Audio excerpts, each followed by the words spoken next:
don't want to point the finger because we need to be on the same. I think we need to be in the room and see what we can work out. I've always said we need to reach out to University Circle. I think we need to reach out to institutions like Cleveland Clinic,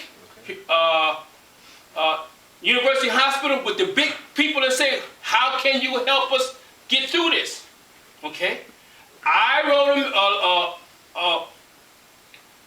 I guess about 9-10 months ago or longer, a letter to the governor.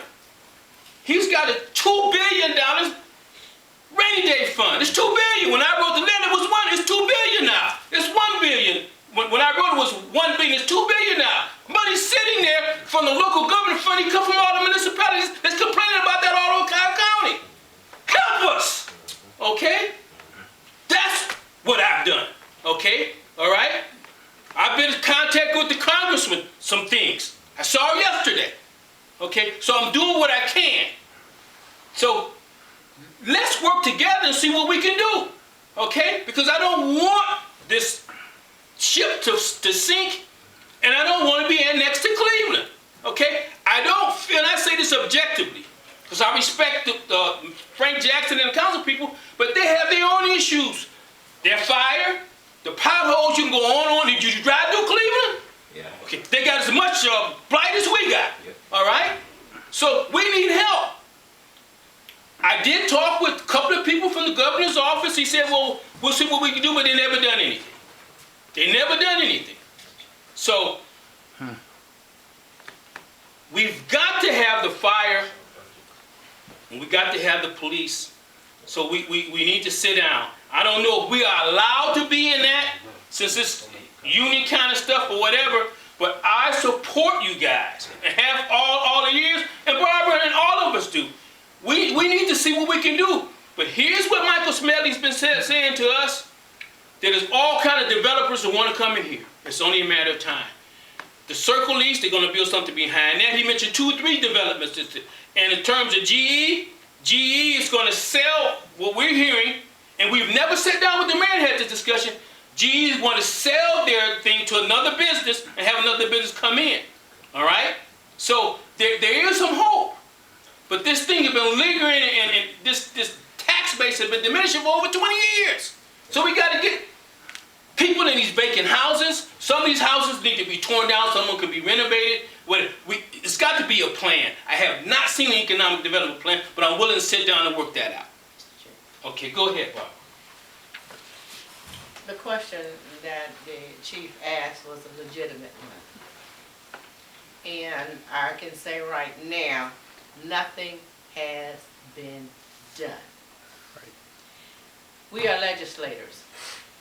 Once the administration goes out, finds viable entities to bring into the city, they come to us and they tell us, and they can tell us what is going to happen with the revenue that is going to be brought in by these potential merchants. Over the last couple of years, I've been on this council 12, now I'm running, I have another 4-year term. I have seen some bad management.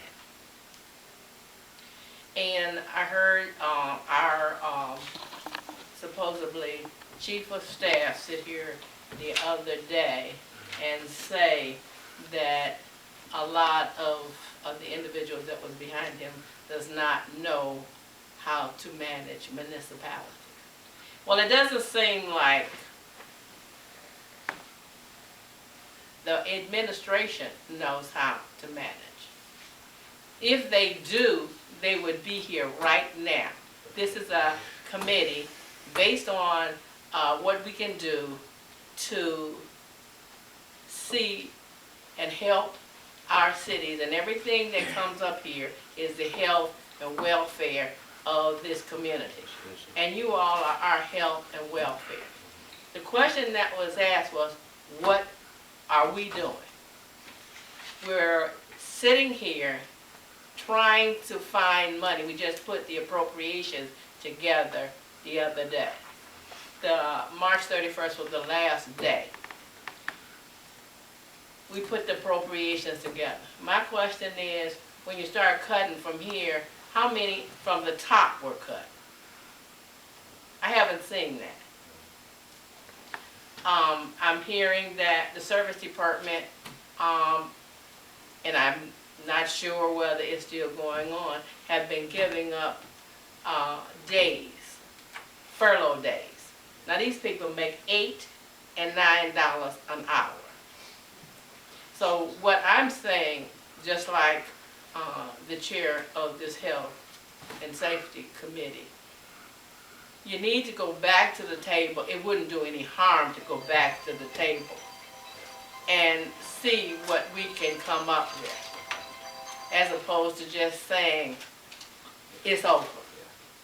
It's not over until there is no more people, there is no more city, and basically he went around it. But I'm saying it. The mayor's thrust is the annexation. And the annexation is not as good as it's portrayed to be. They got the same amount of problems, and Jackson keeps saying that he doesn't want any more problems.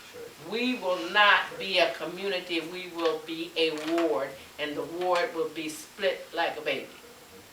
So I'm saying to you, from here, as Council Thomas of Ward 2, you all need to go back to the table and do what you have to do as far as negotiating something else. Thank you, Chair, Mr. Chair. I want to thank you for coming. Thank you for informing us. If you, whatever you need from us, we're available to you. Appreciate that. Okay.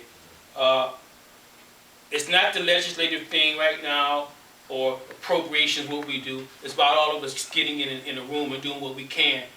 That's what it's all about. So I'm willing to do that with you guys, with the mayor, et cetera, et cetera. So I'm going to ask the council president to see what he can do about helping this situation. We have a bad communication problem in terms of information being shared. We find out too much at the last minute or whatever. And you know, I've come to learn over the years it's kind of productive to point fingers on anything like that. I ask this community all the time, and they get tired of me saying, what is it that we can agree on? I think we can agree on that we need our fire, we need our police, and whatever we can do to help that, whatever reach out we need to do, whatever the case may be, we need to do it. So that's where I'm at. That's why I'm glad you guys showed. I didn't know that you, we heard about it from Smedley when I had him here 2 weeks ago, 2 or 3 weeks ago. But I didn't know that he had met with you guys yesterday. I didn't know that. And that's a telltale sign. I don't understand how council didn't know that, you know, that the mayor was going to meet with us and they were going to break the contract yesterday. And fairly, he's been coming lately. He'll show up for a little while, and she's here more than he is, Okay. the law director, and she represents Can I him. elaborate on a couple things? Yes, go ahead. As long as I've been union president, I've always had an open door policy. Okay. I've had council people call me, I've answered the phone, I've called back. Okay. I've emails sent to me, I've responded back. I'm here every third day. I'm not hard to find. I'm not one to crawl in a hole and hide from people. Okay? So when issues are at the table and need to be addressed, I can always be contacted. Now, with having this being said 2 weeks ago, or having the plan, I don't really know when this plan was in effect, or how long it's been in effect. And now all of a sudden, now we feel the need to, you know, to throw it right out, and, you know, because the only time you see me is when I have to put the hammer down, because by doing the right thing is the right thing to do. I mean, that's what it's true. You don't break contracts. You don't break. You know, when you electively just decide to, you know, put it on the backs of the firefighters because you have a cut, I don't believe in that. You know, these residents are going to suffer. I mean, you might know, I don't think you guys really truly know. I'm here for 24 hours. Yesterday there was 27 runs. Any other city, the city of Mentor, any other city of gratitude, they maybe have 4 or 5 calls a day at a station. And it's ridiculous. There's a ton of calls here. And people are gonna start dying. And I'll be honest with you. Yep. If we don't get this together, because I'm as worried because I'm worried for our guys. They have a building fire. There's kids on the 2nd floor. What do you think we're gonna do? We just gonna sit there and let it burn? No, we're gonna bust our ass and we're gonna get in there and we're gonna get those kids. Whether or not we have adequate safety or not, that's a risk that we always take. But I'll be honest with you, I'm not gonna let a kid die just because of a political issue. I'll tell you that much right now. I mean, I wasn't raised that way, and I wasn't brought up that way in the fire service. Okay, you got the Let last me ask you comment. one final question. You said you spoke to the congresswoman? That's Yes. Marshall Fudge. Mm-hmm. Okay, Marshall Fudge, Kent Smith, Sherrod Brown, John Casey. You know, where are they being held accountable for what's going on in the city of East Cleveland? The constituents here voted for Marshall Fudge, they voted for Sherrod Brown, whoever they voted for. Who's holding them accountable? When you spoke to her, what did she say? Because it's not a secret that East Cleveland is suffering, okay? These are elected officials. The constituents here voted for these same people. Where are they? Well, let me say. You say you spoke to her, what did she say? Yeah, I'll tell you, but let me say the positive, because, Well, I want to hear the negative. oh no, I'm going to do the positive, then I'll give you negative, but I'm going to do it the way I want to do it, sir. Okay? All right. Number one, Kent Smith stepped in with me with these letters to the governor and dealt with the Republican side to see if we can get some of that surplus money. I got to put that on. He came to meetings, not just committee meetings, but community meetings, and he put together a plan, but they wouldn't help us. Now, I was at an event yesterday where Marsha Fudge was, and I mentioned to her some issues with East Cleveland, and she told me to talk with her assistant, a guy named McDaniels. Okay, I'm following up with that. She knows about these. I call her about a lot of different things going on in East Cleveland. I won't say she doesn't care. I think she does care. Okay, I was surprised that she was, because usually she's in Washington from Monday through Thursday. So I will follow up tomorrow with Mr. McDaniels, but I can't speak for her. I will say this: as well as a council person, I'm just a regular citizen. Anyone can call her office, 522-4900. 52, that's how I know, because We've emailed. And what happened? Tell me what happened. And the assistant said she would get back to us. Okay, but we put in and called her as a unit. you did? She hasn't gotten back to us. When was that, sir? It's been months ago. Okay. This event didn't just start happening, Councilman Martin. Okay. We've tried to be proactive. Okay. This I'm not pulling this out of here. You understand? We've tried to be proactive. So what- I'm just asking you, since you're a legislator, Yeah. you're an elected official, what do the other elected officials say I can't about speak for city them. I can only speak for myself. when you're at these meetings, when you're at these luncheons? What is the conversation about? East You know what the Cleveland? Because conversation East Cleveland is? not a secret. Poor East Cleveland. They don't have their act together. Are we going to be annexed? I hear that almost everywhere I go. We don't get along. We argue and fight all the time. That's what I hear from black folks, white folks, you name it. This is what I hear. You know, I wish I could have spent more time with her, but I'm in a social setting. I was out in Independence yesterday at a social event. I didn't even know she was going to be there.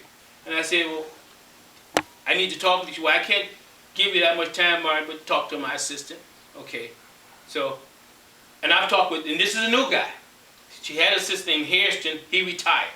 Okay, but he's a young guy, and I think he's going to help us. I will say this. There's something that I asked him to do for me a couple of months ago. And it's about $300,000, and I think some good news coming from that. Okay. I was able to get that in. Then all the big shots were there and all like that, then whatever. But I will follow up. But before you guys go, I Barbara, I can speak for the whole council, we'll attend any meeting to help see where we can reach some common ground on this. I can say that, okay? Okay. Okay, I can say that, all right? Thank you. Yes, sir. Thank you, guys. Mhm. And then I will say this, keep us in prayer. Okay, we need a whole lot of prayer. Keep you And, faithful. Keep us in prayer. and you know what? I feel there's a lot of powerful people that want this ship to sink. So let's see if we can, that we don't become the Titanic. Okay? Wow. Thank you. Thank All you for right. having us. Okay, thank you. All right. And you know what? I got some good news. Dr. Favor is here, and I don't know if you guys noticed or not that there was some of the holes on on Euclid were fixed. Well, somebody stepping up to help us, right? They doing something. All right,